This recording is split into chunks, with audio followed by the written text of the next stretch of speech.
हर हाल में रिहा कर देना चाहिए।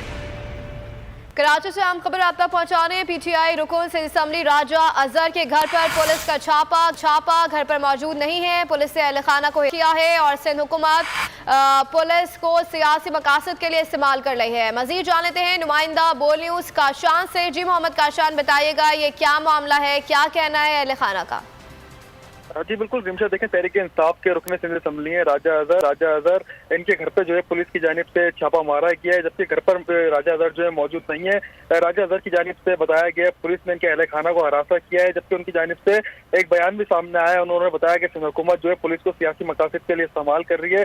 जो गुज़िश्ता रोज पहले जो है राजा अजहर की जानिब से लांडी में एक अवामी एहतजाज किया गया था, जिसका शाखताना वो कह रहे कि ये करार दिया गया छापा, जबकि जो हमारे नाज़रीन देख रहे हैं फुटेज में देखा जा सकता है पुलिस के हमरा जो है सादा कपड़ों में मलबूस एहलकार भी मौजूद है। अब तो ये नहीं पता कि कौन सा थाने की पुलिस उनके घर पे रेड करी है, तमाम राजा अजहर घर पे मौजूद नहीं है। अब पुलिस को इस कार्रवाई में जो है नाकामी का सामना करना पड़ा है। जी ठीक है, बहुत शुक्रिया अपडेट करने के लिए मोहम्मद काशान।